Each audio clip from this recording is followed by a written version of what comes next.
সুপ্রিয় শিক্ষার্থীবৃন্দ, আশা করি তোমরা সকলে ভালো আছো এবং সুস্থ আছো। আমি Mohammad Ilyas, easy math learning এর পক্ষ থেকে তোমাদেরকে আবার জানাচ্ছি অভিনন্দন।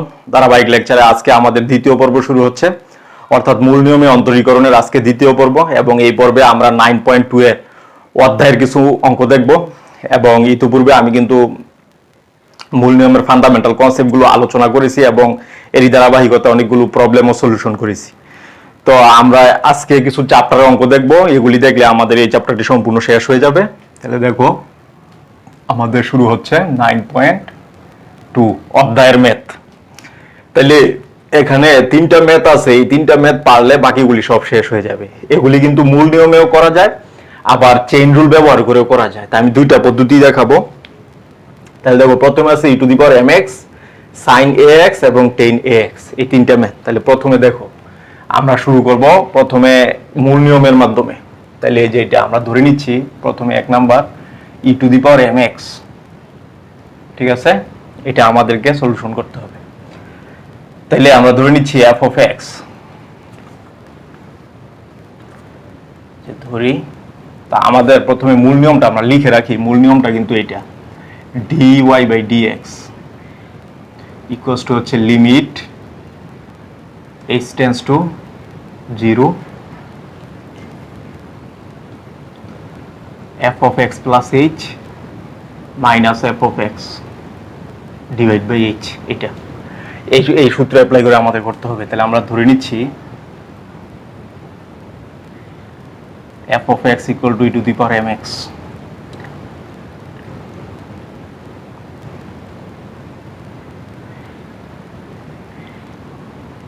এটা দুইটা আমাদের লাগবে। যে এখানে দেখো, মূল নিয়মে f of x আছে, f of x plus h আছে, দুইটা আমরা বের করে নিলাম।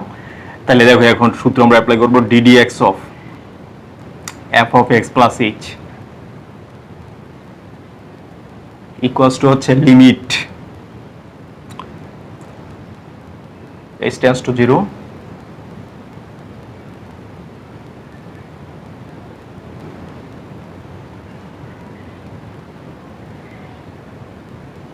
তাহলে f of x plus h কত, e⁻mx প্লাস হচ্ছে mh, এটা আমরা পাই, মাইনাস হচ্ছে e⁻mx ডিভাইড বাই h। দেন আমরা দেখো, লিমিট h tends to 0, এটাকে আমরা লিখতে পারি e⁻mx into e⁻mh minus e⁻mx, কারণ গুণের ক্ষেত্রে পাওয়ার যোগ হয়, এটা আমরা লিখতে পারি। দেন দেখো, আমাদের কাজ হচ্ছে এর পর হচ্ছে দেখো, limit h tends to 0 e⁻mx, এটাকে আমরা বাইরে নিয়ে আসলাম, এটা হচ্ছে কনস্ট্যান্ট, কারণ এখানে লিমিট h tends to 0, এই যাদের সাথে আছে এরা হচ্ছে চলক। তাহলে e⁻mh, এই e⁻mh কে আমাদের বিস্তৃতি করতে হবে আর কি, মাইনাস 1, e⁻mx টা আমরা কমন নিয়ে নিলাম, তাহলে থাকে এটা। তাহলে আমরা একটু এদিকে লিখি, সেটা হচ্ছে e⁻mx কে বাইরে নিয়ে আসলাম। তাহলে লিমিট h tends to 0 e⁻mh, এটার বিস্তৃতি হচ্ছে 1 plus mh plus m square h square divide by factorial 2 m cube h cube divide by factorial 3 dot dot dot minus 1, এই যে এটা ডিভাইড বাই h। তাহলে দেখো, প্লাস 1 মাইনাস 1 কিন্তু ক্যান্সেল, তাহলে থাকে e⁻mx limit h tends to 0, এখানে h আছে, এখানে প্রত্যেক জায়গায় কিন্তু h আছে, আমরা h টা কমন নিতে পারি, আর এই 1 1 কিন্তু ক্যান্সেল হয়ে গেছে। তাহলে থাকে m plus m square h by factorial 2 m cube h square by factorial 3 dot dot dot divide by h। তাহলে h ক্যান্সেল। এখন h tends to আমরা যদি 0 বসাই দিই, তাহলে এই টার্মের পর থেকে প্রত্যেক জায়গায় কিন্তু h আছে, তাহলে এখান থেকে সব শূন্য হয়ে যাবে। তাহলে আমাদের থাকবে কি e⁻mx ইন্টু m, তাহলে আমরা কি পাচ্ছি, m e⁻mx। তাইলে আমরা কিন্তু দেখছিলাম যে e⁻x এর ডেরিভেটিভ হয় e⁻x, কিন্তু এর সাথে যদি কনস্ট্যান্ট থাকে তাহলে কনস্ট্যান্টটা কিন্তু সামনে এসে গুণ হয়ে যাবে। এটাই হচ্ছে E to the power M X এর ডেরিভেটিভ, অর্থাৎ M E to the power M X হবে। ঠিক আছে, তাহলে আমরা কি পেলাম, ডিডি এক্স অফ, দেখো d d X of E to the power M X equals to হবে M E to the power M X. ঠিক আছে, এটা আচ্ছা মূল নিয়মটা আমরা লিখে রাখি, এটা আমাদের কাজে লাগবে।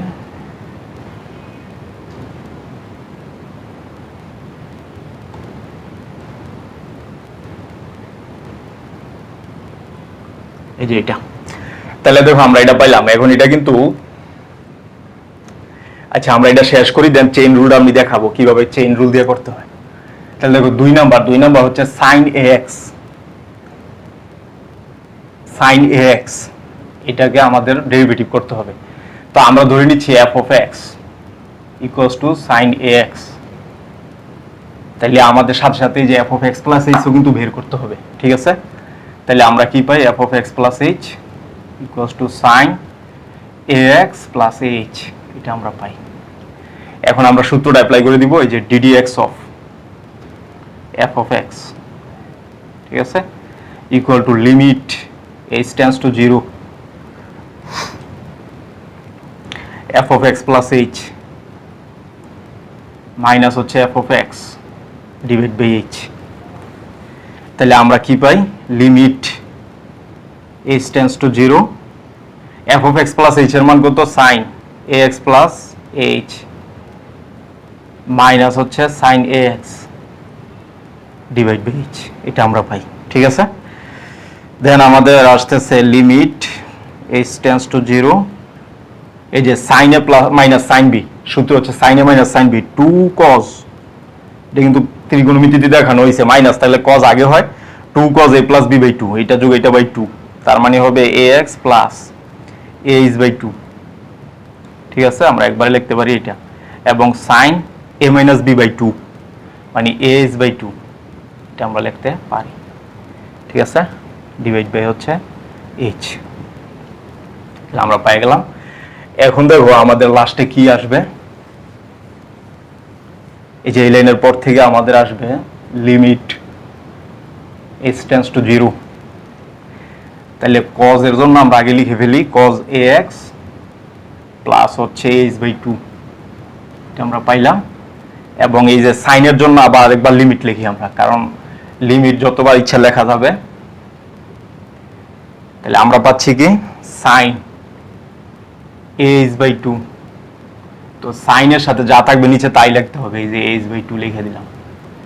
এই যে এইচ আর 2 কিন্তু আগেই ছিল, এই যে 2 কে কিন্তু আমরা নিচে নিয়ে আসছি। ঠিক আছে, এটা লেখা যায়, বেশি লিখলাম কি এ, এই যে এ গুণ দিয়ে দিলাম, কাটাকাটি গিয়ে আগেরটাই থাকবে। তাহলে আমরা কি পাচ্ছি, দেখো এইচ টেন্ডস টু 0 বসালে এই পার্টটা 0, তাহলে থাকে cos ax, ঠিক আছে, cos ax ইনটু এটার মান 1, আমরা জানি এই স্যান্ডউইচ থিওরেমের মাধ্যমে আমরা কি জানি, limit H tends to 0 sin x বাই x ইকুয়ালস টু 1, আর এটা হচ্ছে a, তাহলে আমরা কি পাচ্ছি a cos ax। ঠিক আছে, এই যে তার মানে ddx অফ sin x কিন্তু ছিল শুধু cos x, তাহলে তার সাথে যদি একটা কনস্ট্যান্ট থাকে কনস্ট্যান্টটা সামনে আসবে, তাহলে আমরা কি পেলাম, ddx of sin ax, ddx of sin ax এটার ডেরিভেটিভ কি হবে, a cos ax। ঠিক আছে, অর্থাৎ এই কনস্ট্যান্টটা কিন্তু সামনে আইসা গুণ হয়ে যাবে। তো চেইন রুলের মাধ্যমে এটাও দেখানো যায়, সেটা আমি দেখাবো একটু পরেই।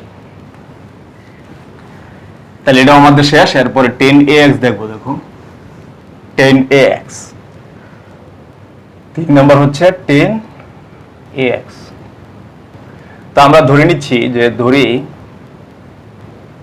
f of x equals to 10ax এবং f of x plus h আমাদের লাগবে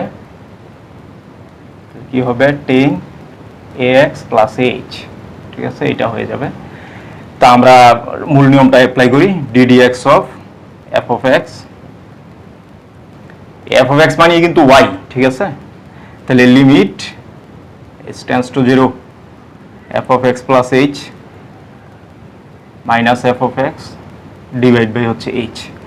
তাহলে আমরা কি পাচ্ছি, লিমিট h tends to 0 f of x plus h কত, 10ax plus h minus 10ax divide by h. ঠিক আছে, এটা আমরা পাই। তো আমরা যদি এখানে সূত্র অ্যাপ্লাই করে দিই সেটা হবে কি, দেখো লিমিট h টেন্ডস টু 0, 10 কে কি লেখা যায়, sin ax plus h divide by cos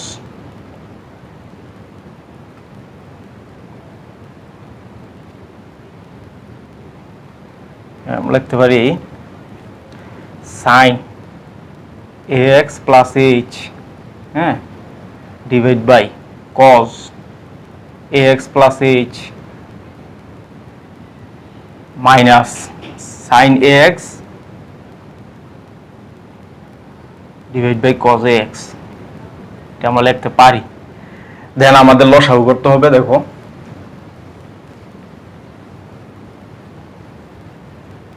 ln এর পরে লিমিট h টেন্ডস টু 0, আমরা যদি লসাগু করি তাহলে কি আসবে, লসাগু কিন্তু হবে cos ax plus h cos ax। ঠিক আছে, তাহলে উপরে থাকবে sin ax plus h, sin ax plus h cos ax minus cos ax plus h দেন হচ্ছে sin ax, এটা। ঠিক আছে, ডিভাইড বাই h, এটা আমরা পাই। তাইলে দেখো উপরে কি sin a cos b minus cos a sin b, sin a minus b এর সূত্র, আর নিচে চলে আসবে এটা এই যে cos ax plus h into cos ax into h, উপরে হচ্ছে sin a মাইনাস b মানে ax প্লাস h মাইনাস হচ্ছে ax, যেটা। ঠিক আছে, এটা থাকবে।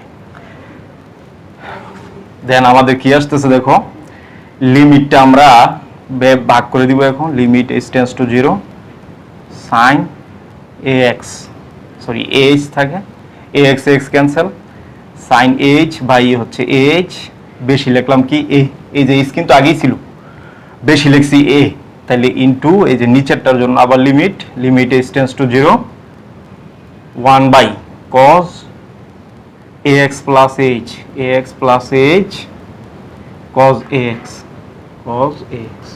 এই যে এটা আমরা পাই। তাহলে আমরা এই যে এটার মান কিন্তু আমরা জানি 1, স্যান্ডউইচ থিওরেম অনুসারে আমরা জানি এটা 1, এটা a, এটা হচ্ছে আমাদের কি আসতেছে 1 বাই cos, এই যে h টেন্ডস টু 0 বসালে অংশটা 0, তাহলে আমাদের কিন্তু আসতে আসতে cos ax into cos ax। ঠিক আছে, এই যে এটা আসবে, তো এটা আমরা পাইলাম। দেন দেখো আমাদের ফাইনালি কি আসবে রেজাল্টটা, আমাদের কিন্তু থাকতেছে 1 ইন্টু a মানে a। ঠিক আছে, a, আর নিচে হচ্ছে cos স্কয়ার ax, যেটা 1 বাই, তাহলে 1 বাই cos স্কয়ার x সমান কি sec স্কয়ার ax, এই যে এটা। তার মানে আমরা দেখতে পেলাম 10ax এর ডেরিভেটিভ হচ্ছে a sec স্কয়ার ax। ঠিক আছে, এটা আমরা পাইলাম। তো দেখো আমাদের ফাইনালি কি আসলো, ddx of 10ax 10ax equals to a sec square x। তার মানে কনস্ট্যান্ট থাকলে সেটা গুণ হয়ে যাবে। তো এই তিনটাকে কিন্তু আমরা মূল নিয়মে অন্তরীকরণ করলাম। এখন এই তিনটাকে আমরা জানি যে এই চেইন রুল দিয়েও করা যায়। তাহলে চেইন রুলটা আমি দেখাচ্ছি কিভাবে হবে। দেখো চেইন রুল, প্রথমে আমরা ই টু দি পাওয়ার mx এ আসতেছি, কারণ বাকি চ্যাপ্টারগুলো তো চেইন রুল দিয়েই করতে হবে। তাহলে এখানে আমরা ধরে নিচ্ছি y equal to E to the power mx। ঠিক আছে, যেহেতু এটা সরাসরি x না, এই যে mx কিন্তু শুধু x থাকলে ব্যাপার ছিল না, mx না x না mx, তাহলে আমাদেরকে ধরে নিতে হবে ধরি z ইকুয়ালস টু mx। তাহলে y ইকুয়ালস টু আমরা কি পেলাম ই টু দি পাওয়ার z। এখন y z এর ফাংশন, z আবার x এর ফাংশন, তাহলে আমাদেরকে dy বাই, দেখো dy বাই dz বের করতে হবে। dy বাই dz সমান হচ্ছে E to the power z, আর এই যে dz বাই dx বের করতে হবে। x কে করলে 1, তাহলে শুধু m থাকে। তাহলে আমরা যদি চেইন রুল অ্যাপ্লাই করি তাহলে dy বাই dx হবে dy by dz, dz by dx, dz by dx। তাহলে dy বাই dz কত? e to the power z, to the power z into হচ্ছে m, dz বাই dx হচ্ছে m। তাহলে z সমান আবার কত ধরছিলাম? mx। তাহলে এই যে e to the power mx into m, তার মানে m e to the power mx। এই যে এইভাবে চেইন রুল অ্যাপ্লাই করেও কিন্তু এটা সলিউশন করা যাবে। তো আমরা চেইন রুলটা দেখলাম, এরপরে সাইনের টপ চেইন রুল অ্যাপ্লাই করা যাবে। দেখো